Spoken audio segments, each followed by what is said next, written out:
Ассаламу алейкум всем подписчикам. Сегодня поговорим о чеченских беженцах в Ингушетии. С давних пор мы сталкивались с упреками некоторых соседей тем, что они приняли и чуть ли не спасли чеченский народ от неминуемой гибели.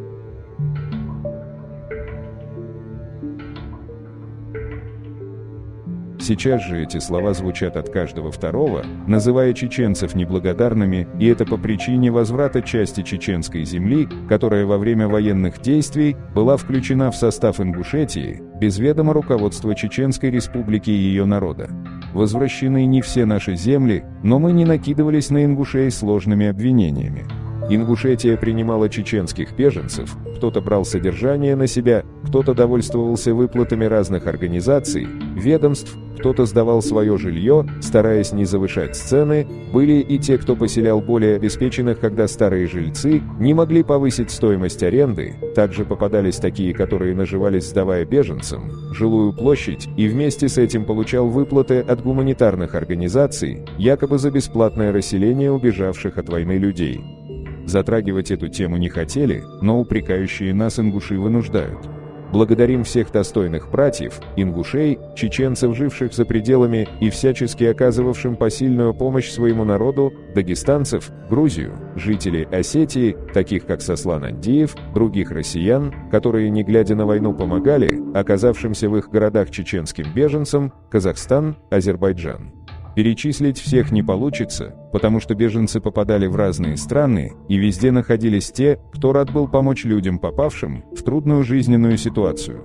Есть много статей, свидетельств, видеозаписей со словами о разном приеме беженцев в разных регионах, но так как упреки мы слышим лишь от ингушских провокаторов, придется затронуть именно то, что касается Ингушетии. Конечно, собрать весь негатив и выкладывать мы не хотим, ибо наша цель не плюнуть в лицо всем ингушам, среди которых много достойных людей, но чтобы остудить провокаторов, вычитаем из статьи работника ингушской газеты «Сердала» Якуба Султыгова несколько предложений, которые частично осветят эту картину. Сама статья называется «Чеченские беженцы. Бремя Ингушетии». Ингушским властям грозит банкротство в связи с исками местных жителей, требующих выплаты компенсации за предоставление жилья чеченским беженцам. Ингушские судебные инстанции завалили иски. Местные жители требуют выплаты давно полагающихся им компенсаций за предоставление жилья беженцам из соседней Чечни. Страсти накаляются, угрожая республике огромными финансовыми проблемами и способствуя осложнению отношений между ингушами и чеченцами. С тех пор, как в 1999 году началась вторая чеченская кампания, тысячи ингушей обеспечили беженцев жильем в частном секторе, заключив контракты об оплате этой услуги с Российским министерством по миграционной политике.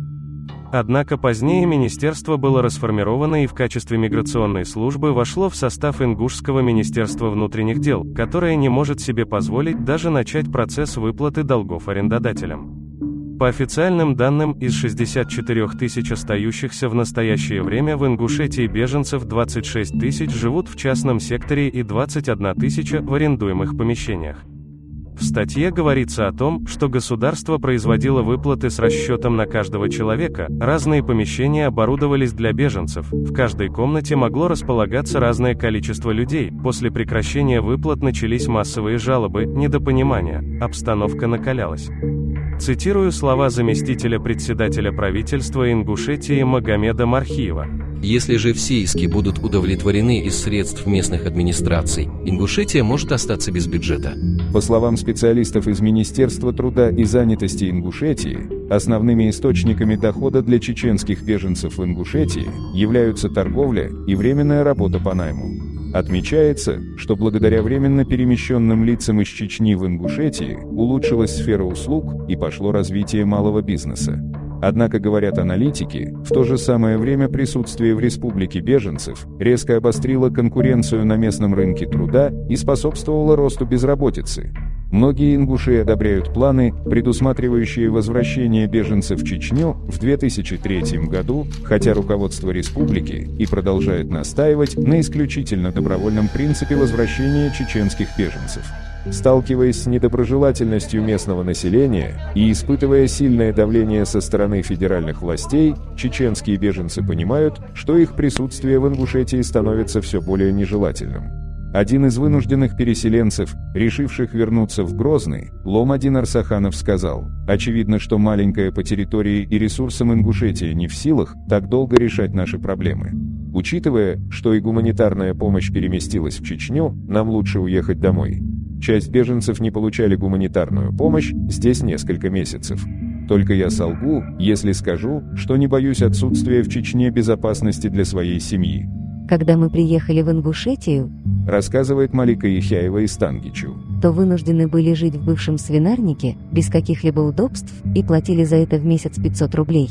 После, с огромным трудом мы нашли отдельную квартиру за $100 в месяц. Наш же хозяин оформил бумаги так, будто мы живем у него бесплатно, и дважды получал от Швейцарского комитета по содействию и развитию финансовую помощь. добавляет она.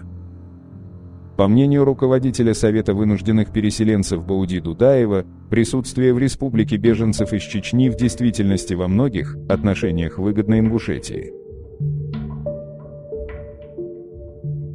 Гуманитарные вливания, бюджетные дотации, частные инвестиции чеченцев за последние 3 года — все это преобразило Ингушетию. То, что в республике стали жить лучше, немалая заслуга чеченцев. И мне кажется, за это нас нужно только благодарить, Говорит Дудаев.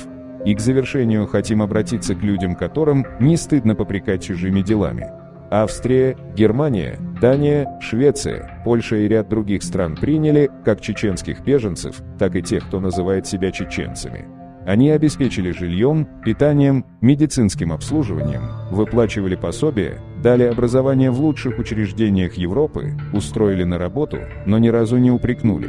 О помощи чеченской стороны ингушам в разные периоды истории рассказывать не станем, хотя много кто из вас отрицает наличие таких фактов.